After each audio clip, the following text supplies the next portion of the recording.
नमस्कार, स्वागत है आपका डीबी लाइव ब्रेकिंग में। मैं हूं समीर आत्मज मिश्र और मेरे साथ हैं अमलेंदु उपाध्याय। सुप्रीम कोर्ट चुनाव आयोग को एसआईआर के मुद्दे पर बार बार फटकार लगा रहा है, लेकिन इन फटकारों के बावजूद सुप्रीम कोर्ट की फटकार को दरकिनार करते हुए, निर्देशों को दरकिनार करते हुए चुनाव आयोग अपनी ही गति से चलने के लिए वो बार बार कोशिश कर रहा है। फिर उसने अभी 2 दिन पहले सुप्रीम कोर्ट में फटकार लगाई गई, लेकिन पश्चिम बंगाल में अपने ही तरीके से वो काम करने की कोशिश कर रहा है। एक बार फिर सुप्रीम कोर्ट को भी वो आंख दिखा रहा है, लगातार कई बार हुआ है और एक बार फिर ये मौका आया है। दूसरी तरफ बॉम्बे हाई कोर्ट ने महाराष्ट्र की बीजेपी एनडीए सरकार को, महायुति सरकार को फटकार लगाई है, और किस मामले में लगाई है वो भी हम जानेंगे। लेकिन इधर शंकराचार्य को लेकर जो माहौल इस समय पूरे देश में गर्म हुआ है, वो विवाद और बढ़ता ही जा रहा है। और उत्तर प्रदेश की न सिर्फ योगी सरकार घिरी हुई है, बल्कि पूरी भारतीय जनता पार्टी इस मुद्दे पर घिरी हुई है। पहले बात करते हैं मुंबई में क्या हुआ, किस तरीके से महाराष्ट्र सरकार को, महाराष्ट्र की महायुति सरकार को बॉम्बे हाई कोर्ट ने फटकार लगाई है। वहां विवाद हुआ था, विवाद के बाद वहां जो सरकार के मंत्री हैं उनके बेटों का नाम आया, लेकिन उनको गिरफ्तार करने के लिए सरकार के पास पुलिस फोर्स नहीं थी। मामला हाईकोर्ट में गया, हाईकोर्ट ने गिरफ्तार करने के आदेश दिए, लेकिन फिर भी हीला हवाली की गई। उसको लेकर सुप्रीम कोर्ट ने फिर फटकार लगाई है कि, और फिर उसके बाद क्या कुछ हुआ है। अमलेंदु जी, जिस तरीके से ये सरकारें फटकार सुन रही हैं, संवैधानिक संस्थाएं फटकार सुन रही हैं, लेकिन ये सरकार के इशारे पर, वहां महाराष्ट्र में तो खैर सरकार ही है, लेकिन चुनाव आयोग की अगर बात करें तो वो सरकार के इशारे पर जो उसके ऊपर आरोप लग रहे हैं वो उसी तरीके से वो काम कर रहे हैं, क्योंकि उनको इम्यूनिटी जिस तरह से मिल गई है चुनाव आयोग को। इधर महाराष्ट्र का क्या मामला है, क्यों वहां पर सरकार के खिलाफ इस तरीके से एक कड़ा रुख अख्तियार करना पड़ रहा है बॉम्बे हाई कोर्ट को? हाँ, देखिए समीर जी, कल जस्टिस माधव जामदार जो हैं उनकी बेंच ने सरकार को 1 महीने से ज़्यादा समय बाद भी गिरफ्तार न करने पर, जो मंत्री हैं भरत गोगावले, शिंदे गुट के मंत्री हैं वो, उनके बेटे विकास को गिरफ्तार करने में नाकाम रहने पर कड़ी फटकार लगाई थी और टिप्पणी की थी कि महाराष्ट्र में क्या कानून का राज है। और उन्होंने ये भी जानना चाहा था कि क्या मुख्यमंत्री इस मामले को निपटाने में लाचार हैं, ये जानना चाहा था। इतनी सख्त फटकार के बाद आज जो है पुलिस ने वहाँ सूचित किया, अदालत को बताया है कि विकास ने और अन्य आरोपियों ने इस मामले में आत्मसमर्पण कर दिया है। अब मामला क्या था? मामला समीर जी ये था कि जो चुनाव हुए थे, नगर परिषद के चुनाव, उसके दौरान हिंसक झड़प हुई थी दिसंबर 2025 में, और उसमें कुछ दंगे भी हुए थे। उसमें मुख्य आरोपी जो था ये था इनका लड़का विकास गोगावले, और उस पर रिवाल्वर दिखाकर धमकाने का आरोप भी लगा था।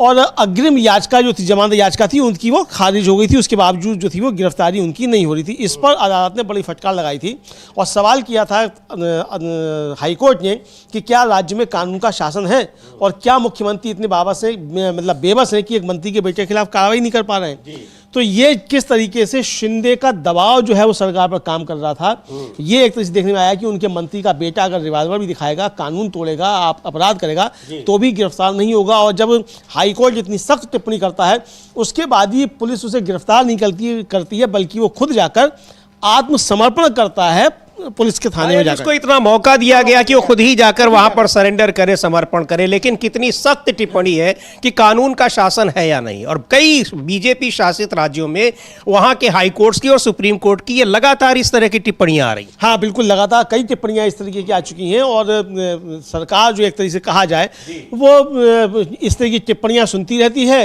मतलब कहा जाए, और खामोश बनी रहती है, मतलब कोई असर ही नहीं होता है। चिकना घड़ा जिसे कहते हैं, वो चिकना घड़ा वहाँ की सरकार हो गई है। सुप्रीम कोर्ट एक बार टिप्पणी करता है कि अवैध सरकार है ये, लेकिन चल रही है, उसके बाद भी वो सरकार बनी रहती है। दूसरी सरकार भी आ जाती है चुनकर, दूसरी सरकार आती है, उस पर हाईकोर्ट जो सवाल उठाता है कि क्या कानून का राज है भी कि नहीं है। मुख्यमंत्री इतने बेबस है कि एक मंत्री का बेटा गिरफ्तार नहीं हो पा रहा है, 1.5 महीने से फरार है। तो जब हाई कोर्ट की इतनी सख्त टिप्पणी आती है तो उसके बाद जो है वो जाकर आत्मसमर्पण करता है। पुलिस तब भी गिरफ्तार नहीं करती है। पुलिस, जी हाँ, पुलिस तब भी गिरफ्तार नहीं करती है, यानी वहां पर कानून का शासन इस तरीके से है। हाई कोर्ट को यह टिप्पणी करनी पड़ रही है कि कानून का शासन है भी या नहीं है, और उसके बाद भी वहां जो कानून के रखवाले हैं यानी वहां की पुलिस है वो उसको गिरफ्तार नहीं कर पाती है, और फिर वो जाकर अदालत में आत्मसमर्पण करते हैं। लेकिन इसको लेकर वहां की राजनीति में भी अमलेंदु जी जबरदस्त इस समय गर्माहट देखने को मिल रही है। हालांकि एकनाथ शिंदे गुट के नेता हैं, और एकनाथ शिंदे चूंकि निकाय चुनाव के बाद जिस तरह से मेयर्स को, खासतौर पर बीएमसी में मेयर को लेकर जो तनातनी चल रही है, उसको देखते हुए एकनाथ शिंदे का इंपॉर्टेंस बढ़ भी गया है। एकनाथ शिंदे सरकार पर जबरदस्त दबाव बनाए हुए हैं। उसी दबाव का नतीजा है कि उनकी पार्टी के मिनिस्टर के बेटे को पुलिस नहीं गिरफ्तार कर पा रही है, यह विपक्ष का कहना है। पर विपक्ष वहां इस मामले को एक बड़ा मुद्दा बना रहा है कानून व्यवस्था से जोड़कर। हाँ बिल्कुल, काफ़ी बड़ा मुद्दा इसे बना रहा है विपक्ष इसको। और ये सबसे बड़ी बात जो है ये है समीर जी की किस तरीके से कानून का राज वहाँ है ही नहीं, पुलिस किस तरीके से लाचार है। इससे पहले भी जब सरकार थी तब ये आया था कि साहब वो एक इंस्पेक्टर जो है वो किस तरीके से अंबानी के यहाँ ही पहुँच गया था, वहाँ इस तरह की बातें आई थी उसको लेकर, और वहाँ तक फिर जो है वो जो डीजीपी थे पुलिस कमिश्नर उन तक वो मामला पहुँचा, और फिर कितना ज़्यादा उखाड़ पछाड़ सब तरह की चीज़ें। तो महाराष्ट्र अपने आप में ही जो है वो राष्ट्र से बड़ा है, राष्ट्र से बड़ा महाराष्ट्र, तो महाराष्ट्र इसको बार बार साबित करता रहता है। और अब तो चूंकि हिंदुत्व के धुरंधर वहाँ हैं तो वो तो और भी साबित करते हैं कि हम राष्ट्र से बड़े हैं। तो राष्ट्र से बड़ा साबित करने में महाराष्ट्र जो है वो अजब गजब तरीके के करतब करता रहता है। जी बिल्कुल, लेकिन इसको लेकर एक जबरदस्त वहां पर राजनीतिक विवाद हो रहा है, और विपक्ष सरकार पर हमलावर है कि किस तरीके से वहां सत्तारूढ़ पार्टी के लोग खुलेआम गुंडागर्दी कर रहे हैं, और उनको सरकार और पुलिस प्रशासन किस तरीके से बचा रहा है। उसको लेकर लगातार प्रतिक्रियाएं आ रही हैं, उन प्रतिक्रियाओं पर भी हम चर्चा करेंगे, बात करेंगे। लेकिन यहां सुप्रीम कोर्ट के ऑर्डर्स को, निर्देशों को किस तरीके से चुनाव आयोग बता रहा है, एक ताजा तरीन उदाहरण फिर देखने को मिला है पश्चिम बंगाल में। हाँ, पश्चिम बंगाल में एक ताजा तरीन उदाहरण देखने को मिला है समीर जी। वो ताजा तरीन उदाहरण जो है वो ये है कि एक तो सुप्रीम कोर्ट ने बड़ी तगड़ी फटकार लगाई थी चुनाव आयोग को, और कहा था कि पश्चिम बंगाल में जैसे पहले आया था कि वो नहीं स्वीकार कर रहे हैं वहाँ का हाई स्कूल का सर्टिफिकेट बंगाल का, लेकिन वो बंगाल का नहीं स्वीकार कर रहे हैं। इस पर जब फटकार लगाई चुनाव आयोग को सुप्रीम कोर्ट ने, उसके बाद भी अब उसका कोई असर नहीं पड़ रहा है, और ये साफ आदेश दिया था कि आपको वो मानना पड़ेगा। अब वहाँ ये कहा जा रहा है कि ये कहा गया है कि वो तभी उसे मानेंगे जब वो माध्यमिक परीक्षा के साथ सर्टिफिकेट जारी किया जाएगा। एडमिट कार्ड जो है तभी स्वीकार किया जाएगा कि जब वो माध्यमिक परीक्षा के सर्टिफिकेट के साथ जमा किया जाएगा, वरना एडमिट कार्ड को नहीं माना जाएगा। ये अब जो है सियासत अखबार है अंग्रेज़ी का समीर जी, उसने एक बड़ी रिपोर्ट प्रकाशित की है, और उसने सूत्रों के हवाले से कई खबरें जो हैं मतलब इसको SIR को लेकर पश्चिम बंगाल में जो हैं वो दी हैं। एक तो पहला ये दिया है कि जो चुनाव आयोग है उसने अब जो इसके स्पेशल ऑब्जर्वर्स हैं जिनको SRO कहा जा रहा है, और माइक्रो ऑब्जर्वर्स जो हैं जो उनको जो है ये कहा है कि वो रोज़ चुनाव आयोग को रिपोर्ट करेंगे। और अखबार जो है वो CEO के ऑफिस के अंदरूनी सूत्रों के हवाले से कहता है कि चुनाव आयोग ने बिना लिस्ट वाले डॉक्यूमेंट्स को असली माने जाने के मामले को रिपोर्ट करने के लिए स्टेप बाय स्टेप प्रक्रिया भी बताई है। अगर किसी सुनवाई टेबल पर मौजूद कोई माइक्रो ऑब्जर्वर किसी डॉक्यूमेंट की स्वीकार्यता पर इलेक्टोरल रजिस्ट्रेशन ऑफिसर ERO या assistant electoral registration officer AERO के फैसले से सहमत नहीं होता है, तो वो माइक्रो ऑब्जर्वर पहले संबंधित ERO या AERO को मामले में स्पष्टीकरण के साथ अपनी आपत्ति दर्ज कराएगा, और अगर संबंधित ERO और AERO माइक्रो ऑब्जर्वर की वैध आपत्तियों को नज़रअंदाज करते हैं तो बाद वाले को ऐसे मामले को रिपोर्ट SRO को करनी चाहिए। यानी अगर जो अथॉरिटी है वो अथॉरिटी ARO और AERO है नाम काटने और जोड़ने की, लेकिन माइक्रो ऑब्जर्वर उनको कहेगा कि आप ये नाम काटिए, ये जोड़िए। अगर वो नहीं सुनते हैं तो फिर वो SRO को बताएगा कि ये नाम नहीं काटते हैं, तब फिर वो SRO उस पर काम करेंगे। अब यानी ये यहाँ पे ये देखिए अमलेंदु जी कि अब ये पहली बात तो ये नियम नहीं है, ईआरओ हो या एईआरओ ही वहां पर नाम जोड़ने या उनको घटाने का अधिकार है, किसी का नाम काटने का, और इसके लिए प्रॉपर तरीका है, नोटिस दिया जाता है, जिसकी चर्चा बार बार हो रही है। और यहाँ सबसे बड़ा मुद्दा यही है कि चुनाव आयोग ने सेंट्रलाइज सिस्टम तैयार किया हुआ है, पहले से ही उसने तय कर रखा है किसके नाम हटाने हैं, किसके जोड़ने हैं, और इस बात की जानकारी ईआरओ तक नहीं होती है। अब उन ऑब्जर्वर्स को यह कहा गया है कि आप इनको सीधे सुपरसीड करिए, यानी आपने अपने ढंग से पहले भी नियम बनाए और बीच में भी आपको जब दिक्कत हो रही है तो वहां भी आप नियम बदल दे रहे हैं अपने हिसाब से, जबकि नियम बनाने का अधिकार ही आपको नहीं है। नियम बदल दे रहे हैं। और सबसे बड़ी बात ये समीर जी कि बीएलओ को और एईआरओ को और एआरओ को मालूम ही नहीं होता कि उसके नाम से जारी हो गया नोटिस किसी को, नोटिस किसी को जारी हो गया, और ये जाकर माइक्रो ऑब्जर्वर्स और जो ऑब्जर्वर्स जो दिल्ली से भेजे गए वही सीधे सीधे सब कुछ संचालित कर रहे हैं, जबकि संविधान में चुनाव आयोग को ये शक्तियां नहीं हैं। और इसी पर बहस चल रही है कि एसआईआर कराने का आपको अधिकार है भी कि नहीं है, और सुप्रीम कोर्ट ने साफ तौर पर पूछा कि आप क्या नियमों से बंधे हुए हैं कि नहीं है। जी, आपको बेशक बहुत सारे अधिकार हैं, लेकिन जो अधिकार हैं आपको, आप उन अधिकारों का इस्तेमाल तो कर सकते हैं, लेकिन आप उन अधिकारों से बाहर जाकर इस्तेमाल करेंगे ये नहीं हो सकता है। और कोई भी अधिकार जो है वो किसी भी संस्था का हो वो बंधा हुआ होता है, असीमित अधिकार नहीं होते हैं। चुनाव आयोग को भी असीमित अधिकार नहीं है। हालांकि वो चुनाव आयोग के वकील थे, उन्होंने कहा कि हमारा जो एसआईआर का आदेश है वो लेजिस्लेटिव नेचर का है। तो लेजिस्लेटिव नेचर का तो आप लेजिस्लेटिव तो नहीं है, लेजिस्लेटिव तो विधानसभा होगी, लोकसभा होगी। लेजिस्लेटिव तो हम कभी भी जो कोई जो चुनी हुई जो संस्था होगी वो होगी, आप कैसे हो सकते हैं? ये तो पूरी तरह से संविधान के बिल्कुल जो कॉन्सेप्ट है, उसकी जो फिलॉसफी है उसी के प्रतिकूल है। बिल्कुल संविधान के एकदम खिलाफ है। लेकिन चुनाव आयोग दादागिरी पे जुटा हुआ है। और कल तो चुनाव आयोग ने सुप्रीम कोर्ट में बहुत बड़ी बात कह दी, और ये कह दिया उनके वकील साहब ने कि साहब वो डोनाल्ड ट्रंप जो थे वो जाके वेनेजुएला के राष्ट्रपति को उठा ले आए, ग्रीनलैंड पे कब्जा कर रहे हैं, तो वहां कहां ड्यू प्रोसेस है? तो हम तो करेंगे ऐसे बिना ड्यू प्रोसेस के। मतलब सुप्रीम कोर्ट में खड़े होकर सुप्रीम कोर्ट को चुनाव आयोग धमका रहा है कि ट्रंप ने ऐसा कर दिया, हम तो कुछ भी करेंगे। और सुप्रीम कोर्ट सख्त टिप्पणी कर रहा है कि आप बंधे हुए हैं नियमों से, आप नियमों से बाहर नहीं जा सकते। लेकिन वहां कहा जा रहा है कि हम तो करेंगे, चूंकि डोनाल्ड ट्रंप ने किया है तो हम करेंगे। तो ये बता रहे हैं, तो अब डोनाल्ड ट्रंप जैसी शक्तियां हुई, कल को मोदी जी को उठा के फेंक दे चुनाव आयोग, कर सकता है भाई, चूंकि शक्तियां हैं। डोनाल्ड ट्रंप जैसी शक्तियां हैं, चुनाव आयोग को कुछ भी कर सकता है। नया चुनाव आयोग है तो ये कर सकता है। सुप्रीम कोर्ट में खड़े होकर कह रहा है चुनाव आयोग। ये है समीर जी। जी बिल्कुल, इसको लेकर कि किस तरीके से सख्ती दिखा रहा है सुप्रीम कोर्ट, लेकिन चुनाव आयोग कैसे उसको धता बता रहा है। और यही धता बताने का नतीजा है कि बिहार में एसआईआर की प्रक्रिया शुरू हुई, विरोध हुआ, मामला सुप्रीम कोर्ट में पहुंचा, लेकिन सुप्रीम कोर्ट में उसकी तारीख पर तारीख लगती रही। और इधर अपने सारे नियम कानूनों को धता बताते हुए चुनाव आयोग ने मतदाता सूची भी तैयार कर ली, चुनाव भी करा लिए, वहां सरकार भी बन गई। इसके अलावा 12 अन्य राज्यों में भी एसआईआर की प्रक्रिया शुरू कर दी गई। और सबसे बड़ी बात यह है कि अभी सुप्रीम कोर्ट में यह तय होना है कि एसआईआर कराने का अधिकार है भी चुनाव आयोग को या नहीं है। पर इसमें कहीं न कहीं अमलेदु जी, जिस तरीके से लिंगर ऑन किया गया इस मसले को, अब उसके पीछे कारण जो भी रहे हो, इससे भी चुनाव आयोग को एक कह लीजिए कि उसको ताकत मिलती गई कि वो कुछ भी कह सकता है। उसका न्यू इलेक्शन कमीशन है, सरकार ने तो उसको इम्यूनिटी दे ही दी है कानून से, उनके खिलाफ कोई कार्रवाई नहीं हो सकती, कोई एफआईआर नहीं हो सकती है। और इधर सुप्रीम कोर्ट भी कुछ नहीं कर सकता है, ये भी वो लगातार ये दिखाने की कोशिश किया और करता गया। नहीं, हलफनामा देकर कह रहा है कि चुनाव आयोग सुप्रीम कोर्ट में कि आप इसमें हस्तक्षेप नहीं कर सकते। ये कह रहा है कि एसआईआर कराना हमारा अधिकार है, आप इसमें हस्तक्षेप नहीं कर सकते। यानी एक तरीके से सुप्रीम कोर्ट को हलफनामा देकर धमका रहा है। जो ज्ञानेश कुमार जी कह रहे थे या तो हलफनामा देना पड़ेगा या राष्ट्र से माफी मांगनी पड़ेगी, तो हलफनामा देकर कह रहे हैं कि आप जो है हमारे मामले में हस्तक्षेप नहीं कर सकते। ये धमकाने वाला अंदाज जो सुप्रीम कोर्ट इस पर खामोश है। सुप्रीम कोर्ट बिल्कुल मतलब एक तरह से कहा जाए कि चुप्पी उसने साध ली है, जबकि ये इसी का फायदा उठाया ना चुनाव आयोग, इसी का फायदा उठाया। जबकि ये खुले तौर पर सुप्रीम कोर्ट की अवमानना है समीर जी। और कल तो मतलब हद से ज्यादा बाहर निकल गया चुनाव आयोग।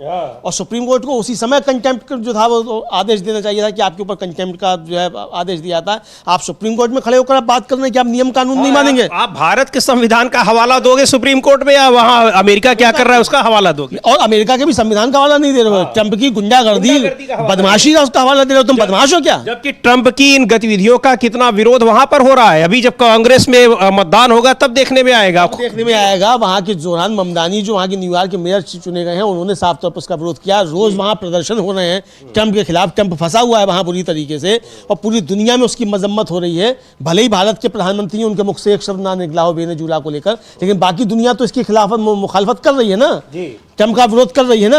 और कनाडा के जो प्राइम मिनिस्टर हैं मार्क कार्नी, उन्होंने तो समीर जी दावोस में वो जो वर्ल्ड इकोनॉमिक फोरम की बैठक हुई उसमें बहुत खरी खोटी ट्रंप को सुनाई है बिना नाम लिए हुए, और कहा है कि जो ताकतवर है वो समझते हैं कि जो सब कुछ कर सकते हैं, ऐसा नहीं है सब कुछ नहीं कर सकते हैं।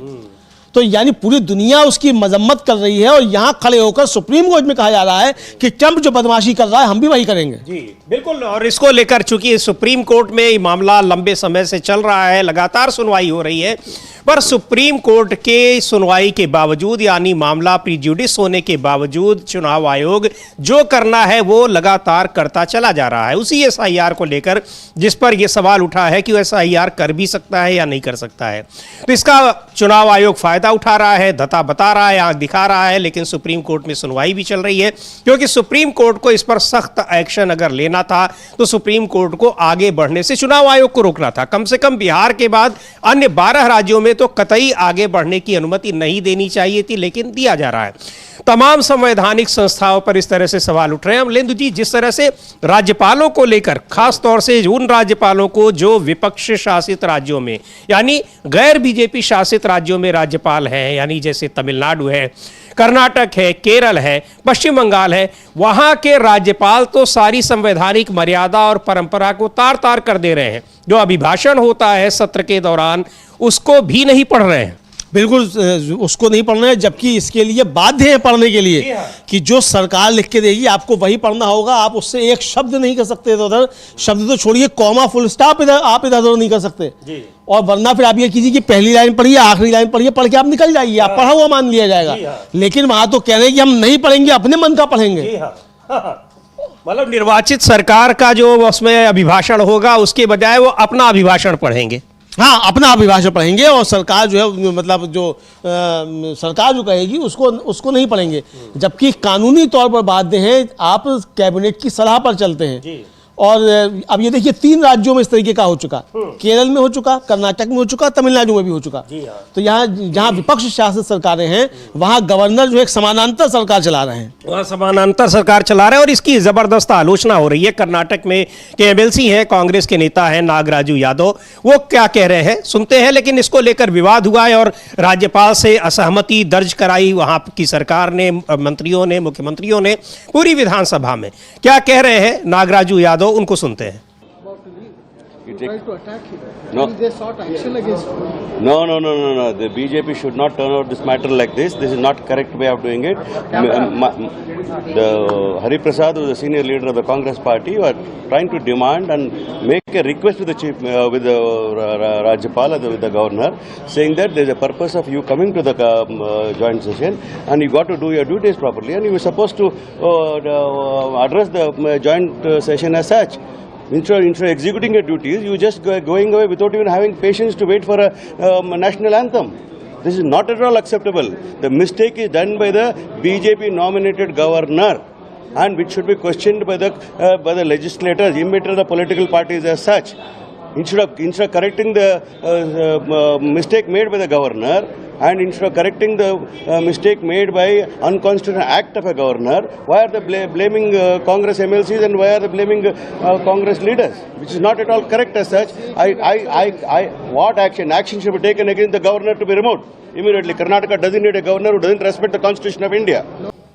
तो गवर्नर कॉन्स्टिट्यूशन का अपमान कर रहे हैं, संविधान की जो नियम है, परंपराएं हैं, उसके अनुरूप नहीं चल रहे हैं, उनके खिलाफ एक्शन लेना चाहिए, सख्त कार्रवाई होनी चाहिए। और एक बड़ा संवैधानिक संकट इस मामले में दिखाई पड़ रहा है कि राज्यपाल पूरी तरीके से केंद्र सरकार के प्रतिनिधि होते हैं राज्यों में वो, लेकिन किसी पार्टी के नेता और कार्यकर्ता नहीं होते हैं। हाँ बिल्कुल, किसी पार्टी के कार्यकर्ता नेता नहीं होते हैं। हालांकि तमाम जो है लोग राजनेता जो हैं वो रहे हैं जो गवर्नर बने, लेकिन रहे हैं गवर्नर बनने के बाद भी वो राजनीति में पार्टी की राजनीति में गए, लेकिन गवर्नर रहते समय या लोकसभा स्पीकर रहते समय, राज्यसभा के सभापति रहते समय इन संवैधानिक पदों पर नहीं करते हैं, ये उम्मीद की जाती है। संविधान में भी यही अपेक्षा की गई है। बिल्कुल, संविधान में यही अपेक्षा की गई है कि आप जब गवर्नर के पद पे पहुंचेंगे तो आप संविधान के अनुसार काम करेंगे, और शपथ जब आप लेते हैं तो संविधान की शपथ लेते हैं। आप इस शपथ जो है वो किसी उसकी नहीं लेते हैं,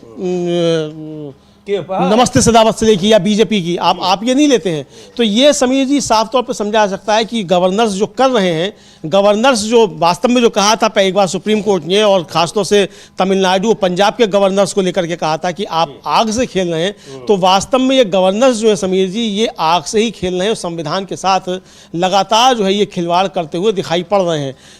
कर्नाटक में भी समीर जी इसको लेकर काफ़ी ज़्यादा उबाल है, और वहाँ के मंत्री हैं रामलिंगा रेड्डी, उनको भी हम लोग सुनेंगे कि उन्होंने जो कर्नाटक के गवर्नर को लेकर क्या कहा कि गवर्नर वहाँ किस तरीके से काम कर रहे हैं। और कल तो साफ तौर से प्रियंक खड़गे ने कहा था कि क्या राजभवन जो है वो बीजेपी का दफ्तर हो गया है। जी। और मजेदार बात यह है कि बीके हरिप्रसाद बड़े सीनियर लीडर हैं कांग्रेस पार्टी के, उन्होंने रिक्वेस्ट किया गवर्नर से कि आप अभिभाषण पूरा पढ़कर जाइए, आप वहां पर राष्ट्रगान हो रहा है, आप उसको छोड़ दे रहे हैं, ये संविधान के प्रतिकूल है। लेकिन जो बीजेपी के नेता हैं वो बीके हरिप्रसाद के खिलाफ कार्रवाई की मांग कर रहे हैं। तो ये वही बात अभी कह रहे थे नागराजू यादव की, यहाँ पर कार्रवाई तो राज्यपाल को हटाने की होनी चाहिए, लेकिन जो बीजेपी कह रही है वो किस आधार पर कर रही है। तो बड़ा इस समय मतलब एक तरीके से कहा जाए कि विवाद हो गया है। तो सुन लेते हैं जो कर्नाटक के मंत्री हैं रेड्डी, उनको भी कि क्या कह रहे हैं, इस राज्यपाल की जो भूमिका रही इस ज्वाइंट सेशन के दौरान, जो मामला था ज्वाइंट सेशन किस मुद्दे पर हो रहा है, इस पर भी हम बात करेंगे। पहले सुनते हैं क्या कह रहे हैं कर्नाटक के minister. Since 1947, in all states, all governors, every year there will be a joint session. The practice is governor will come and address joint session. Whatever governments, whichever governments may be, whichever the state, what the government prepares the speech, he must read. That is mandatory. This is very unfair. Just since 1914, this is happening. Not before that. If, for example, in Tamil Nadu, in Kerala, in West Bengal, where तो यहाँ कर्नाटक में राज्यपाल, और ये वहाँ special session बुलाया गया है मनरेगा को हटाकर, मनरेगा से महात्मा गांधी के नाम को हटाकर जो नई योजना लाई गई है उसके खिलाफ। और उस ज्वाइंट सेशन में चूंकि मनरेगा के खिलाफ वीबी जी राम जी के खिलाफ, ये कैसे बोल सकते हैं, केंद्र सरकार की वो योजना है, बीजेपी की वो योजना है, महात्मा गांधी का नाम हटा है तो उससे उनको क्या लेना देना है, इसलिए उन्होंने उस अभिभाषण को नहीं पढ़ा जो वहां की सरकार ने राज्यपाल को पढ़ने के लिए दिया था। हाँ बिल्कुल, जो राज्यपाल ने को पढ़ने के लिए दिया गया वो नहीं पढ़ा। केरल में भी यही हुआ, कर्नाटक में भी यही हुआ, पश्चिम बंगाल में भी यही हुआ, तमिलनाडु में भी यही हुआ। तमिलनाडु के गवर्नर तो और 4 हाथ आगे बढ़ गए और उन्होंने बताया कि अपने तरफ से एक बयान जारी कर दिया 4 पन्ने का कि हमने क्यों नहीं पढ़ा, ये बताते हुए। तो ये समीर जी एक तरह से दिखाया सीधे सीधे संविधान का जो उल्लंघन किया। उन्होंने भी सीधे दिया था कि आप बदल कर ये लाइए जो हम कहेंगे, यानी राज्यपाल जो अभिभाषण पढ़ेंगे वो उस राज्य की चुनी हुई सरकार का नहीं बल्कि वो केंद्र सरकार के हिसाब से वो पढ़ेंगे। तो जो रामलिंगा रेड्डी कह रहे हैं कर्नाटक के मंत्री कि हर साल गवर्नर आएंगे और ज्वाइंट सेशन को संबोधित करेंगे, जो भी सरकार या राज्य भाषण तैयार करेगा उन्हें उसे पढ़ना ही होगा, ये बहुत गलत है। तमिलनाडु, केरल और पश्चिम बंगाल में जहां विपक्षी पार्टियां राज कर रही हैं, गवर्नर केंद्र सरकार से सलाह ले रहे हैं, और सलाह क्या, ये तो बिल्कुल उन्हीं के निर्देश पर काम कर रहे हैं और जो संविधान उनको इजाजत नहीं देता है। बिल्कुल संविधान इजाजत नहीं देता है और संविधान से बाहर जाकर काम कर रहे हैं।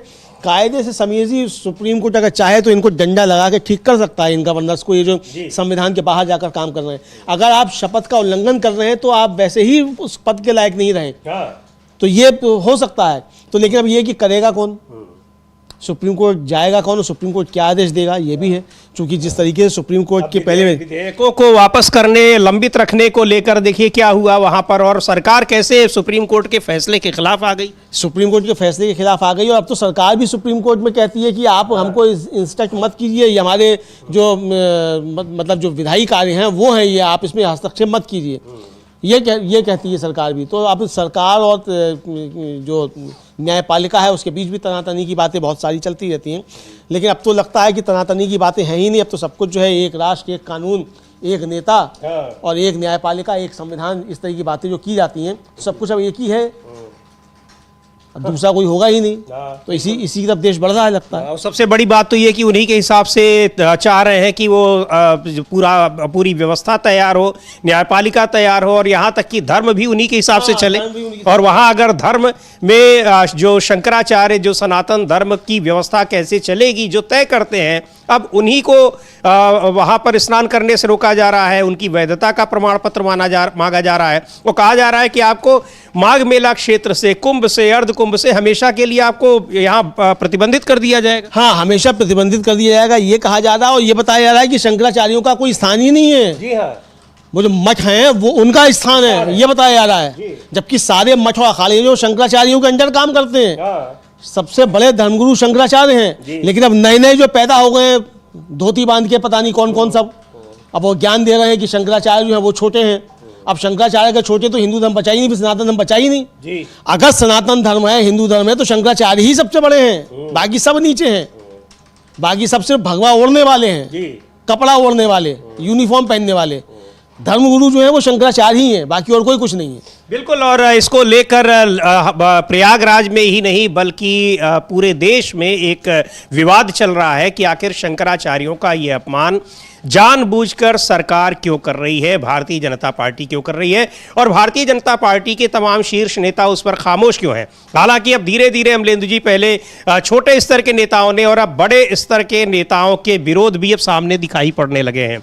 वहां पर ही डिप्टी सीएम केशव प्रसाद मौर्य ने इसको लेकर शंकराचार्य के समर्थन में, और उन्होंने बाकायदा उनसे सम्मान के साथ कहा कि उन्हें नाराजगी तोड़नी चाहिए और जो कुछ उनके साथ हुआ है वो गलत हुआ है। हाँ, बिल्कुल। लेकिन दूसरी ओर एक और भी चीज है कि यहाँ पर मुख्यमंत्री योगी आदित्यनाथ हमलावर दिखाई पड़ रहे हैं, वो अपने अधिकारियों के साथ हैं। हाँ, वो अपने अधिकारियों के साथ है। और समीर जी, इस सरकार में यही एक बड़ी अच्छी बात हो गई है कि सरकार जो है वो अधिकारियों के साथ खुलकर खड़ी रहती है। और इसीलिए अब स्थिति ये, समीर जी, कल ही मैं एक जगह बात कर रहा था तो एक राजनीतिक कार्यकर्ता है, वो साफ तौर पे कह रहे थे कि दरोगा जो किसी चौकी पर आता है वो भी विधायक की बात नहीं सुनता है और कह देता है कि मैं दक्षिणा देकर आया हूँ, ये दक्षिणा मुझको निकालनी है और जाओ जो करना है वो कर लो।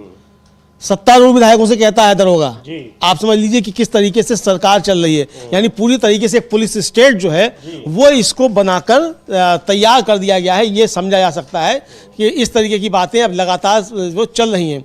और इधर अखिलेश यादव जो है, समीर जी, उन्होंने भी एक ट्वीट किया है और वो ट्वीट जो है इसी को लेकर था कि अब किस तरीके से, कल भी हम लोगों ने दिखाया था कि एक RSS के जो पूर्व प्रचार क्या प्रमुख हैं वो जो हैं वो इसको लेकर अपनी टिप्पणी कर रहे हैं कि वो दंडी हैं, इसलिए जो दंडवत नहीं है तो इसलिए सरकार को आपत्ति है, ये वो कह रहे हैं। और अब RSS से जुड़े लोगों से भी जो है इसकी काफ़ी ज़्यादा प्रतिक्रिया आ रही हैं। अखिलेश यादव ने एक ट्वीट किया, वो ट्वीट भी हम लोग देख सकते हैं, उसके साथ उन्होंने एक वीडियो पोस्ट किया, वो वीडियो भी हम लोग चाहेंगे तो देख लेंगे समीर जी। जी बिल्कुल। और इसको लेकर आज भी शंकराचार्य, आज बसंत पंचमी का महत्वपूर्ण स्नान है, शंकराचार्य और उनके तमाम समर्थक नहीं जा रहे हैं वहां संगम स्नान करने। और यही नहीं, बाकी तीन अन्य पीठों के शंकराचार्य भी, उनके जो ज्योतिष पीठ के शंकराचार्य अभिमुक्तेश्वर आनंद सरस्वती हैं, उनके समर्थन में आ गए हैं। तो ये विवाद बहुत बढ़ गया है कि आखिर हिंदू धर्म किसके हिसाब से चलेगा, सरकार के हिसाब से, मठों के हिसाब से चलेगा, या फिर शंकराचार्यों के हिसाब से, जिनके हिसाब से पिछले 1000 साल से चल रहा है। तो बहुत सारे सवाल हैं, लेकिन देखते हैं अखिलेश यादव ने क्या कुछ कहा है इसको लेकर। पर यह विवाद गर्माता दिखाई पड़ रहा है और यह अब उत्तर प्रदेश की राजनीति में बड़े बदलाव का भी संकेत दे रहा है अमलेंदु जी। जिस तरीके से अब इसमें राजनीति गर्मा गई है, केशव प्रसाद मौर्य के बयान को सीधे केंद्र सरकार का समर्थन का बयान माना जा रहा है। बिल्कुल केंद्र सरकार के समर्थन का बयान माना जा रहा है, यानी कि अब दिल्ली और लखनऊ के बीच इसको ले भी है। बड़ी मजे की बात है समीर जी, कल एक कमेंट कर रहे थे अपने यहाँ ही अपने एक दर्शक हैं कि जो कह रहे थे बटोगे तो कटोगे, इन्होंने हिंदुओं को ही बांट दिया। अब बता रहे हैं कि बीजेपी के हिंदू और सनातन धर्म के हिंदू अलग अलग हो गए हैं अब। यानी सनातन धर्म के जो गुरु हैं वो शंकराचार्य हैं और बीजेपी के हिंदू जो हैं जो कुर्सी पर बैठे हुए वो हैं। अब ये बांट दिया, मतलब कह तो रहे थे कब बटोगे तो कटोगे, लेकिन बांट दिया इन्होंने ही सीधे सीधे हिंदुओं को ही। और खैर क्या लिखा है अखिलेश यादव ने वो भी हम देखते हैं कि जगत गुरु शंकराचार्य जी को मानने वाला हर व्यक्ति आज दुखी है और उनके साथ साथ सनातन के अपमान के लिए भी उसकी भावनाएं बुरी तरह आहत हुई हैं। दरअसल अधर्मी भाजपाई और उनके सत्तालोलुप संगी साथी हर तरह की सत्ता पर काबिज होना चाहते हैं, इसीलिए उनसे भी कागज मांग रहे हैं, जिनकी सनातनी परंपरा तब से चली आ रही है जब कागज की उत्पत्ति भी नहीं हुई थी। भाजपाइयों का सनातन के समापन का सपना कभी पूरा नहीं होगा, चाहे प्रयागराज में साधु संतों महात्माओं के अपमान का मामला हो या काशी में पूज्य अहिल्या देवी होलकर जी की धरोहर के अपमानजनक ध्वस्तीकरण का। ये सब सनातनी परंपरा को खत्म करने की भाजपाई संगी साथियों की गहरी साजिश है। अब जनता जाग रही है और भाजपा सरकार के विरोध में खुलकर बोल रही है। भाजपा का मायावी रूप अब सबके सामने आ गया है और अब भाजपा पतन से अंत की ओर है। छल का बल अमर नहीं होता। और ये जो इन्होंने वीडियो टैग किया है उसको भी हम लोग देखेंगे और ऐसे बहुत सारे वीडियो, बहुत सारे लोगों के बयान अमलेंदु जी आ रहे हैं जो बीजेपी के कट्टर समर्थक माने जाते हैं। वो बता भी रहे हैं कि हम कट्टर समर्थक हैं, लेकिन अब हमको पता लग गया है कि ये क्या कर रहे हैं धर्म के लिए। बिल्कुल बिल्कुल यही हो रहा है कि ये किस तरीके से ये अधर्मी जो हैं ये धर्म का, खासतौर से हिंदू धर्म सनातन धर्म का अपमान कर रहे हैं। ये अब हिंदू धर्म के लोग जो है वो समझने लगे हैं और इसको खुलकर कह रहे हैं। और उसमें तमाम लोग जो है वो आरएसएस से और बीजेपी से जुड़े हुए लोग भी वो भी समझ गए हैं कि ये जो आए हैं सब ये सब किस तरीके से हिंदू धर्म का घोर अपमान कर रहे हैं। ये बातें अब आम जनता में पहुंचने लगी हैं। और ये देखते हैं जो जिस महिला का वीडियो टैग किया है अखिलेश यादव ने, उनको भी सुनते हैं वो क्या कह रही हैं। जय श्री राम। आप सभी को भगवान शंकराचार्य जी के साथ जिस प्रकार की हरकत हुई, सनातन धर्म को शर्मसार कर देने वाली हरकत थी। उनके शिष्यों को सीखा पकड़कर पीटा गया। क्या हो गया है भारत में प्रशासन को, सनातन धर्म को लज्जित कर देने वाला काम हो रहा है यहाँ पे, सिर्फ इसलिए कि भगवान शंकराचार्य ब्रांडेड कपड़े नहीं पहनते, हेलीकॉप्टर से नहीं उतरते या सरकार की चाटुकारिता नहीं करते। भगवान शंकराचार्य सत्य बोलते हैं। ये बात सबको कड़वी लगती है। उनके शिष्यों के साथ जिस तरीके का दुर्व्यवहार हुआ वो कतई माफी के लायक नहीं है। उन्हें स्नान करने से रोका गया। सनातन धर्म की ये गति सोचकर कांप देने वाली है कि सनातन धर्म किस ओर जा रहा है। भारत में सनातन धर्म का प्रचार हो रहा है या निरादर हो रहा। हमारे हमारा सनातन धर्म खतरे में है, इस बात का ध्यान रखिए आप लोग। भगवान शंकराचार्य जी का अपमान सबका अपमान है। चाहे सरकार चाहे जो हो, प्रशासन चाहे जो हो, शंकराचार्य जी पर इस तरीके का अत्याचार कतई माफी के लायक नहीं है। जय श्री राम।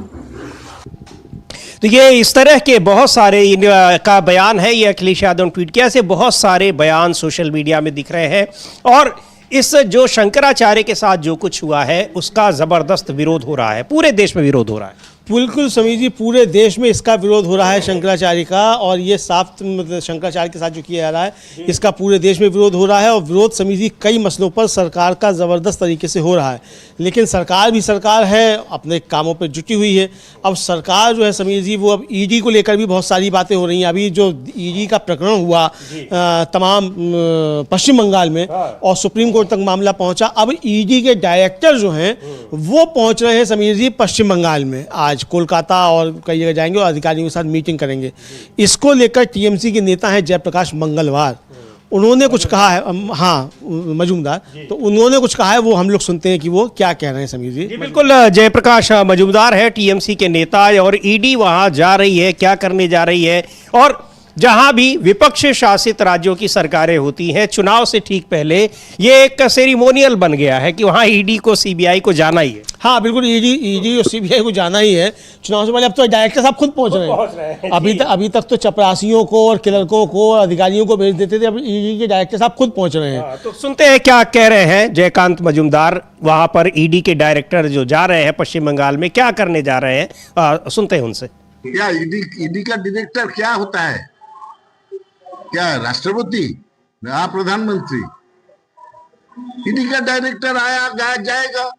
ईडी का डायरेक्टर क्या महान पोस्ट है बोलिए तो। जे मीडिया का इतना इंटरेस्ट है और ईडी से भी इतना बोल रहा है सब बाहर में, क्यों?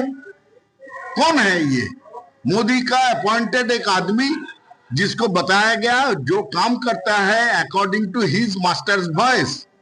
ईडी का डायरेक्टर जो है वो अमित शाह का ऑर्डर में काम करता है। मास्टर है अमित शाह एंड ईडी का डायरेक्टर है हिज मास्टर्स वॉइस। तो वो आके क्या करेगा नहीं करेगा उसमें क्या आना जाना है? लास्ट 10 साल में ईडी क्या ठोस कदम क्या किया? पॉलिटिकल नैरेटिव तैयार करने का बदले में कुछ इन्वेस्टिगेशन, मीनिंगफुल इन्वेस्टिगेशन, जिसमें वो इन्वेस्टिगेशन करके कोई एक्यूज्ड पर्सन को कोर्ट में ले जाके उसका पनिशमेंट करवाना कोई किया? सब बेफिजूल बीजेपी का जो एजेंडा है वो एजेंडा में काम करता है ईडी। ये शेमफुल है, इसीलिए बोलता है ये लोग, ईडी बोलिए सीबीआई बोलिए और आज का दिन में इलेक्शन कमीशन, सब हो गया हिज मास्टर्स वॉइस। ना ये तो होगा ही। इलेक्शन का पहले ये लोग छोड़ देता है क्योंकि इन लोग का ना है जनसंयोग ना है ऑर्गेनाइजेशन। तो जब इलेक्शन में जो काम में आता है वही नहीं है तो करेगा क्या? है ईडी है सीबीआई है, वो लोग को बोल देता है जाओ जाके थोड़ा धमकी दो, थोड़ा पॉलिटिकल नैरेटिव तैयार करो। ये सब मीडिया जो है, मीडिया लोग को हम लोग बता देगा, वो लोग कैरी करेगा और वो तहत मीडिया का जो निकलेगा उसका ऊपर वोट होगा। लेकिन वोट तो ऐसा होता नहीं है। वोट में आदमी आम जनता का पास जाना पड़ता है, आम जनता को साथ लेना पड़ता है। वही जब नहीं हो रहा है, ईडी सीबीआई ये लेके क्या वोट होता है? तो ये ईडी सीबीआई और चुनाव आयोग भी अब उसमें आ गया। अभी तक केवल ईडी सीबीआई इनकम टैक्स होते थे, यानी एजेंसियां होती थी जो सरकार की बनाई हुई एजेंसियां हैं, लेकिन अब उसमें चुनाव आयोग जैसी संवैधानिक संस्था भी जुड़ गई है। अब ये जो कह रहे हैं अमलेंदु जी, जयकांत मजूमदार, ये अकेले यही नहीं कह रहे हैं, लगातार पूरा का पूरा विपक्ष की बातें कह रहा है। कितनी शर्म की बात है कि एक संवैधानिक संस्था का इतना पतन हो चुका है। बिल्कुल एक संवैधानिक संस्था का इतना पतन, और बिल्कुल एक तरीके से कहा जाए कि सरकार की गुलाम बनकर जो है संवैधानिक संस्थाएं काम कर रही हैं। कहाँ तो कहा जाता था कि सीबीआई के लिए कहा था सुप्रीम कोर्ट ने कि ये सरकार का तोता है। अब यहाँ तो तमाम तोते पैदा हो गए, तोता मैना सब पैदा हो गए हैं सरकार के। ये सारी संस्थाएं जो है एक तरीके से सरकार के तोता मैना बनकर ही काम कर रही हैं और ज़बरदस्त तरीके से इनके ऊपर आरोप जब लग रहे हैं, और इतने खुले आरोप समीरी 70 सालों में कभी किसी संवैधानिक संस्था के ऊपर नहीं लगे थे जिस तरीके से अब इन पर सब पर आरोप लग रहे हैं। और किस तरीके से यहाँ जुडिशरी के साथ सरकार का जो टकराव है, और ये टकराव नहीं, दबाव बनाने की कोशिश, और किस तरीके से अवमानना। संभल में जो एक उदाहरण सामने आया है पिछले दिनों, वहाँ पर जो सीजेएम कोर्ट ने आदेश दिया कि पुलिसकर्मियों को उनके खिलाफ एफआईआर दर्ज की जाए, उनका जज का ही ट्रांसफ़र कर दिया गया, डिमोट कर दिया गया। हालांकि अब उनका जो डिमोशन था, उनकी पोस्टिंग अब दूसरी कर दी गई है, लेकिन इस ट्रांसफ़र को लेकर भी बड़े सवाल उठ रहे हैं। जगह जगह प्रदर्शन हो रहे हैं, संभल की कोर्ट में प्रदर्शन हो रहे हैं पिछले 2 दिनों से, जब से वहाँ पर ये ट्रांसफ़र हुआ है। हालांकि ट्रांसफ़र तो हाई कोर्ट करता है, लेकिन सवाल यही है कि क्या सरकार हाई कोर्ट पर भी इतना दबाव बना देती है? हाँ, अब यह है कि सरकार हाई कोर्ट पर दबाव बनाती है, दबाव बनते होंगे समीर जी, बिल्कुल, चूंकि रजिस्ट्री जो है वो असल में वो तो जुडिशियल उसमें आती नहीं है। ये एडमिनिस्ट्रेटिव ऑर्डर्स होते हैं, तो एडमिनिस्ट्रेटिव ऑर्डर्स में तो सरकार का दखल होता ही है, सुप्रीम कोर्ट तक में होता है एडमिनिस्ट्रेटिव ऑर्डर्स में। भाई है तो न्याय मंत्रालय के अंतर्गत ना, तो मंत्री का तो दखल तो रहेगा ही रहेगा। तो इन ट्रांसफर पोस्टिंग्स में ही जो है सारे काम जो है वो इस तरीके से किए जाते हैं, ये आरोप है। कल लखनऊ में हजरतगंज में समाजवादी छात्र सभा और NSUI जो कांग्रेस का छात्र संगठन है, उसके कार्यकर्ताओं ने कल प्रदर्शन किया इस मसले को लेकर, और पुलिस ने झड़प के बाद प्रदर्शनकारियों को गिरफ्तार किया और शाम को छोड़ दिया। और इसमें जो NSUI के प्रदेश उपाध्यक्ष हैं अहमद रजा खान, उनका कहना है कि ये कोई रूटीन ट्रांसफर नहीं है, बल्कि पुलिस की भेष में छुपे सांप्रदायिक जान लेने वाले ASP अनुज चौधरी के बचाव के लिए किया गया ट्रांसफर है। और इससे सरकार जो है वो न्यायपालिका को चेतावनी देना चाहती है कि यदि न्यायपालिका सरकार की मंशा के खिलाफ कोई फैसला देती है तो ऐसे ही जजों का ट्रांसफर कर दिया जाएगा। और उन्होंने इसे न्यायिक प्रक्रिया पर हमला बताया। दूसरी तरफ समाजवादी छात्र सभा के जीतू कश्यप, उन्होंने कहा कि ये पहली बार देखा जा रहा है कि CJM के FIR दर्ज करने के आदेश को SP अवैध बताकर मना कर रहा है। सरकार जिसका ट्रांसफर कर रही है और हत्या आरोपी अनुज चौधरी को बचाने के लिए कानून का उल्लंघन कर रही है। यह कोर्ट की अवमानना है, जिस पर हाई कोर्ट को स्वतः संज्ञान लेकर संबल SSP KP बिश्नोई के खिलाफ कार्रवाई करनी चाहिए। तो उस प्रदर्शन की हल्की सी झलक हम लोग देख भी सकते हैं। बिल्कुल उस प्रदर्शन को देखते हैं। और ये तो लखनऊ में प्रदर्शन हुआ है, लेकिन संभल कोर्ट में वहां वकीलों ने प्रदर्शन किया और लगातार हो रहे हैं। इस जब ट्रांसफर की खबर आने के बाद से ही वहां प्रदर्शन हो रहे हैं। ये प्रदर्शन लखनऊ में हुए हैं, जिसमें NSUI यानी कांग्रेस का जो छात्र विंग है और समाजवादी युवजन सभा जो समाजवादी पार्टी का छात्र विंग है, वो ये प्रदर्शन कर रहे हैं। लेकिन साफ दिख रहा है कि योगी सरकार ने उसका ही ट्रांसफर कर दिया और साथ साथ हत्यारे ASP अनुज चौधरी के बचाव में उतरी हुई है, इसलिए हम विरोध कर रहे हैं। न्यायालय के ऊपर सरकार का दबाव नहीं सहेंगे, साफ और सीधी बात है। ये न्यायालय के खिलाफ योगी सरकार सीधे सीधे पुलिसिया स्टेट में बदलने का काम कर रही है, जो लोकतंत्र के हित में नहीं है। ट्रांसफर हुआ है जज का, उसको कैसे देखते हैं? देखिए, पूरी तरीके से राजनीतिक दबाव में उसका ट्रांसफर हुआ है और सीधी सी बात है कि योगी सरकार उस हत्यारे के बचाव में पूरे तेजी के साथ खड़ी है, पूरी मजबूती के साथ। बिल्कुल बिल्कुल, जैसे कि जैसे ही ट्रांसफर कर दिया गया, अब कोई सत्ता के खिलाफ कोई फैसला देने की हिम्मत नहीं करेगा, और जैसे ही करेगा उसको ये आदेश याद रहेगा कि हम जैसे ही ट्रांसफर कोई सत्ता के खिलाफ फैसला देते हैं तो हमारा भी डिमोशन होगा, हमारा भी ट्रांसफर कर दिया जाएगा। पुलिस बहुत जैसा हमेशा करती है, बहुत ही बर्बरता के साथ उठा के गाड़ी मार रही है, पैंट फाड़ दे रही है, बिल्कुल कपड़े फाड़ दे रही है। जब कहा जा रहा है क्या छोड़ दीजिए तो कह रहे कि इज्जत से चले जाओ, दिमाग सही कर देंगे तुम्हारा। बिल्कुल। तो ये वहाँ पर NSUI और समाजवादी युवजन सभा के उस समय संभल के जिस जज का ट्रांसफर किया गया, जिसने CO अनुज चौधरी और अन्य पुलिसकर्मियों के खिलाफ FIR दर्ज करने का आदेश दिया था, और सरकार ने उस CO को अमलेंदु जी आउट ऑफ टर्म प्रमोशन दे दिया और ट्रांसफ़र उनका हुआ वहाँ पर प्रमोशन देकर, लेकिन उनके खिलाफ FIR दर्ज नहीं हो रही थी। लेकिन जब कोर्ट ने कहा कि FIR दर्ज होगी, SP ने कहा कि हम FIR दर्ज नहीं करेंगे, हाई कोर्ट जाएंगे। यानी सीधे सीधे वहां पर जो CJM कोर्ट को आईना दिखाया और आदेश मानने से इनकार कर दिया। हाँ, CJI को सीधा सीधा आईना दिखाया और आदेश मानने से इनकार भी कर दिया समीर जी, और सीधे सीधे मतलब कहा जाए कि एक वो भी दे दिया संदेश जो है कि भाई हम अगर आप इस तरीके के फैसले देंगे सरकार के खिलाफ जाकर, तो फिर इस तरीके से आपको हम दंडित करेंगे जजों को, ये एक तरीके से दे दिया। और आपको याद होगा समीर जी कि जब किरण रिजिजू कानून मंत्री हुआ करते थे, उन्होंने एक बयान दिया था, उस पर खूब बवाल मचा था कि सुप्रीम कोर्ट के कुछ रिटायर्ड जज जो हैं वो देशद्रोही क्या काम करने, कुछ इस तरीके का बयान था उस पर, और हम उस पर कार्रवाई करेंगे, उसको लेकर खूब हुआ था, तनाव हुआ था। और उस समय तो न्यायपालिका से तलवारें खिंच गई थी सरकार के बीच में।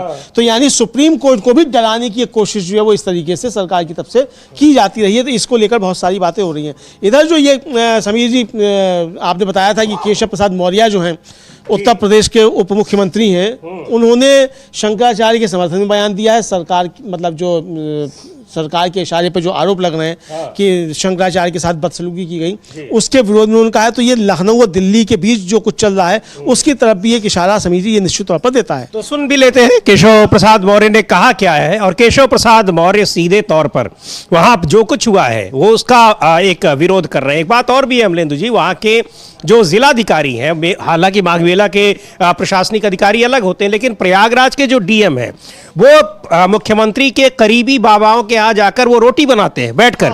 उसका भी केशव प्रसाद मौर्य ने जबरदस्त विरोध किया था और उनको सीधे चेतावनी दी थी कि ये रोटी वोटी बनाना बंद करिए, आपका जो काम है आप वो काम करिए। और जिन स्वामी की कल हम लोगों ने समिति सुनवाई थी, बाइट जो है वो तो साफ तौर पर कह रहे हैं, एक हालांकि चूंकि दूसरे चैनल पर उन्होंने कहा है तो वो कॉपीराइट का मसला हो सकता है इसलिए उसको दिखा नहीं सकते, वो साफ तौर पर कह रहे हैं कि वो सतुआ बाबा जो है उसको मतलब बढ़ाने के लिए जो है शंकराचार्यों का अपमान किया जा रहा है कि और पूरा माघ मेला जो है उसको एक तरीके से कॉर्पोरेट कल्चर में बदल दिया जाए, इसलिए जो है ये सब किया जा रहा है और हिंदू धर्माचार्यों का अपमान किया जा रहा है। ये सीधा सीधा उनका आरोप है। जी बिल्कुल, सुनते हैं इस जो शंकराचार्य के मामले को लेकर, शंकराचार्य के साथ जो कुछ दुर्व्यवहार हुआ है, उनके शिष्यों के साथ मारपीट हुई है, उस पर क्या कहा है केशव प्रसाद मौर्य ने। पूज्य शंकराचार्य जी के चरणों में प्रणाम करते हैं, प्रार्थना करते हैं, स्नान करें। सर उनका आरोप है कि मतलब हमको निशाना बना करके नहीं, जिन लोगों ने भी किया है उसकी जांच करके, जो उनकी जांच करके जो भी किसी भी पूज्य संत आचार्य को, शंकराचार्य जी को, किसी भी संत का भी अनादर हमारे यहाँ करने का वो नहीं है।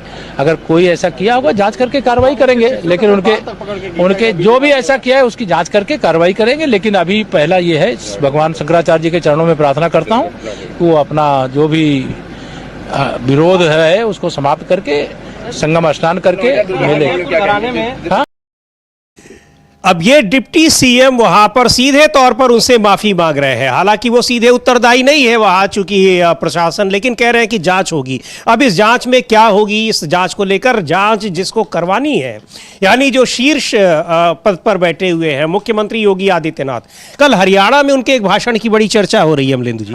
और माना उन्होंने नाम तो नहीं लिया, लेकिन राक्षस के तौर पर उन्होंने जिक्र किया कि कालनेमी जैसे राक्षस हैं जो सनातन की परंपरा को ध्वस्त कर रहे हैं। और माना यह जा रहा है कि उनका इशारा शंकराचार्य की ओर था। हाँ, माना ये यार शंकराचार्य की ओर था। और जो उन्होंने बताने की कोशिश की कि वो नाथ संप्रदाय जो है वो बहुत पुराना है और नाथ संप्रदाय जो है वही इसलिए हिंदू है। जबकि समीर जी, नाथ संप्रदाय को लेकर बहुत सारी बातें हो सकती हैं। भाग मछंदर गोरखाया जो है वो किस तरीके से है और कि वहाँ किस तरीके से मतलब नाथ संप्रदाय जो है समीर जी, उसके तो शिष्य तमाम मुसलमान भी हैं और तमाम दलित पिछड़ी जातियां, दमित जातियां जो है वो उसके मतलब उसमें आती हैं। तो उसको तो एक तरीके से देखा जाए तो अब इस पर काफी ज्यादा विवाद हो सकता है। लेकिन यहाँ जो अब तो सीधे शंकराचार्यों पे हमला जो है वो शुरू हो गया है। और ये कौन कर रहा है? जो हिंदू राष्ट्र बनाने की बात करते हैं वो सीधे थे शंकराचार्य पर, हिंदुओं के सर्वोच्च गुरु जो हैं उनके ऊपर हमला कर रहे हैं। और लेकिन इसमें वही बात फिर से आ रही, कल भी हम लोगों ने चर्चा की थी अमलेंदु जी, और उस कल की चर्चा के बाद अब 24 घंटे बीत गए हैं, हिंदू राष्ट्र की बात करने वाले मोहन भागवत का भी कोई बयान नहीं आ रहा है। अब वो जी हाँ, जबकि कल किसी और विषय में कुछ बोले हैं भागवत जी, मतलब मुख में जो है दही जम गया है भागवत जी के इस मसले पर बोलते हुए। इतना डर, मतलब यूपी के अधिकारियों से मोहन भागवत और मोदी जी को इतना ज्यादा डर कि कुछ एक शब्द नहीं निकल रहा उनके मुंह से। तो मोहन भागवत सोच रहे हो कि पहले मोदी जी बोले तो जो बोलेंगे उसी के हिसाब से वो भी बोलेंगे, हो सकता है ये भी चल रहा हो, क्योंकि अलग लाइन तो ले नहीं पाएंगे वो। हाँ, हो सकता है मोदी जी ने आदेश दे दिया हो कि भागवत जी आपको नहीं बोलना है, खामोश रहिए। अध्यक्ष तो मोदी जी ने अपने मन का बना ही लिया, भागवत जी देखते रह गए, पता ही नहीं चला भागवत जी को कौन अध्यक्ष बन गया बीजेपी का। तो ये हो सकता है भागवत जी को आदेश इस तरह मिला, हमें नहीं मालूम क्या चल रहा है उनके अंदर, क्या नहीं चल रहा है। ये तमाम चर्चाएं इस तरह की चला करती हैं, सत्ता के गलियारे में वो सब चलती रहती हैं। लेकिन दुखद यही है कि जो हिंदू राष्ट्र का दावा बनाने का बात करते हैं वो लोग जो हैं, मतलब 2-2 रुपए के ट्रोल 2 कौड़ी के जो हैं, अब वो शंकराचार्य पे हमला करेंगे और बताएंगे कि ये असली है या नकली है। लेकिन इसको लेकर भारतीय जनता पार्टी के भीतर भी जबरदस्त उथल पुथल मची हुई है, ये साफ जाहिर हो रहा है। और जो राज्य और केंद्र के बीच का जो एक टसल है वो एक बार फिर सतह पर उभर आया है। सीधे तौर पर केशव मौर्य का बयान जो है, उस बयान को केंद्र सरकार समर्थित बयान माना जा रहा है। ऐसे ही नहीं कहेंगे केशव प्रसाद मौर्य, निश्चित तौर पर उसके पीछे एक बीजेपी की एक बड़ी लॉबी का हाथ है और एक बड़ा वर्ग है बीजेपी का, वो इसको बर्दाश्त नहीं कर रहा है, क्योंकि ऐसा नहीं है कि सारे के सारे लोग जो है वो मुख्यमंत्री योगी आदित्यनाथ के हिसाब से ही चले, उन्हीं के हिसाब से हिंदू धर्म को समझे। ये मसला जो है ये बड़ा ज्यादा बढ़ सकता है और इतना बढ़ सकता है कि हिंदुओं के नाम पे राजनीति करने वाले तमाम लोग जो पैदल हो जाएं, ये उस दिशा में भी बढ़ सकता है। क्योंकि अगर हिंदुओं के सबसे बड़े गुरु जो हैं शंकराचार्य के ऊपर बीजेपी अगर हमला करेगी इस तरीके से, तो हिंदू समाज उसे बर्दाश्त नहीं करेगा। ये बड़े अच्छे तरीके से समझा जा सकता है। तो ये मामला जो है वो बहुत आगे बढ़ सकता है। अब देखना है कि बीजेपी अंदरूनी पॉलिटिक्स जो है ये कितने हिंदू बचे हैं बीजेपी वाले, ये भी है। अब ये बीजेपी को साबित करना है ये हिंदू बची भी है कि नहीं बची है। अगर हिंदू बची है तो शंकराचार्य के अपमान पर बीजेपी को खुलकर सामने आना चाहिए। ये बिल्कुल खुलकर सामने आना चाहिए, लेकिन अभी यहाँ जो बीजेपी के बड़े नेता हैं उनकी ओर से कोई भी बयान नहीं आ रहा है, खासतौर से प्रधानमंत्री नरेंद्र मोदी या फिर बीजेपी के अध्यक्ष या आरएसएस के प्रमुख की ओर से। अब देखना है कि क्या कुछ आता है, लेकिन राजनीति इस पर जबरदस्त हो रही है और राजनीति के अलावा जो साधु संत हैं उनकी नाराजगी देखने को मिल रही है। बड़ी संख्या में साधुओं संतों ने आज संगम स्नान करने से मना कर दिया। और इधर अमलेंदु जी, जयराम रमेश जो कांग्रेस पार्टी के नेता हैं, पूर्व केंद्रीय मंत्री, उन्होंने भी एक ट्वीट किया है, बहुत ही महत्वपूर्ण बात उन्होंने कही है और उन्होंने लिख रहे हैं कि पिछले महीने संसद में राष्ट्रगीत पर चर्चा के दौरान जिसने प्रधानमंत्री और उनके सहयोगियों को बुरी तरह असहज और बेनकाब कर दिया था और जिस बहस में सत्ता पक्ष द्वारा राष्ट्रीय गान के इतिहास को तोड़ मरोड़ कर पेश करने की कोशिशें की गई, उससे गुरुदेव रविंद्रनाथ टैगोर की प्रतिष्ठा को ठेस पहुंची। आज यानी 23 जनवरी 2026 को देश नेताजी सुभाष चंद्र बोस की 129वीं जयंती मना रहा है। नेताजी ने 1937 में वंदे मातरम के बाद के छंदों से जुड़े विवाद को सुलझाने में अहम भूमिका निभाई थी, जिसे प्रधानमंत्री ने जानबूझकर दबा दिया। इसके अलावा प्रसिद्ध इतिहासकार और उनके प्रपौत्र सुगाता बोस ने लिखा है कि नेताजी ने 2 नवंबर 1942 को बर्लिन में फ्री इंडिया सेंटर का उद्घाटन किया था और जन गण मन को राष्ट्रीय गान के रूप में चुना था।